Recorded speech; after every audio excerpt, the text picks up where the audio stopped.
With mitral valve disease, the preference is always to try and repair the valve.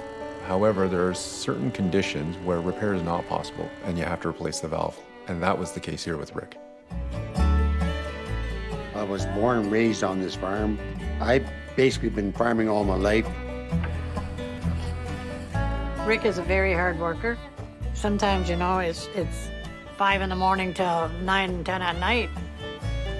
Grandma, it looks so delicious. We've been together 31 years.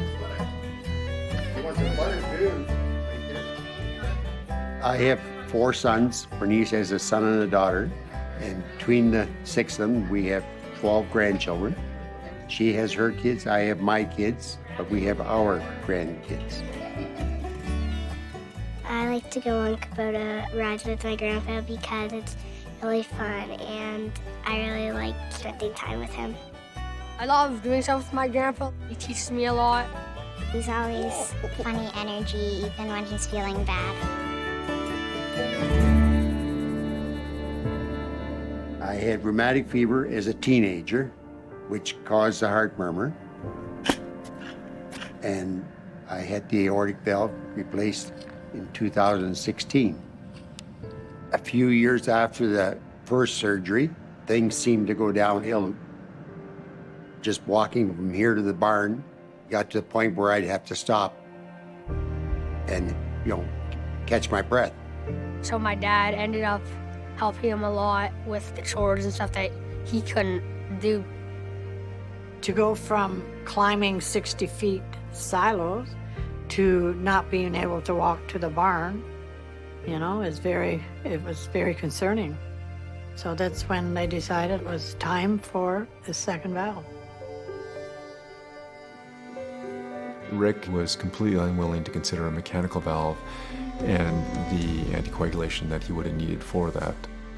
I didn't want to be on blood thinners for the simple reason that it was something I had to do on a daily basis, plus the consequences of getting a cut, which happens on a regular basis on the farm, I talked to him about the opportunity that we have to be able to implant the MITRIS RESILIA mitral valve, which has several new design improvements.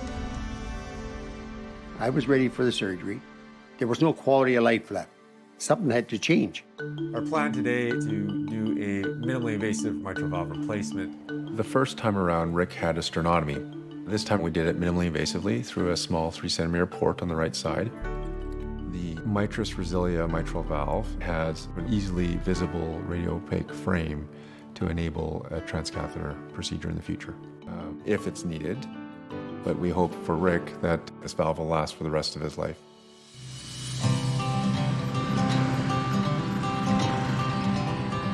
Once I was out of the hospital, the shortness of breath, it wasn't there anymore. I feel so grateful that he's better because I wouldn't want to see that funniness go away for anything.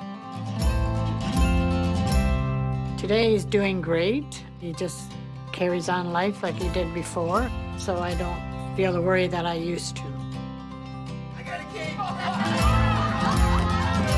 I'm super grateful that he can do what he loves to do and he can spend time with the people that he loves. Life is good.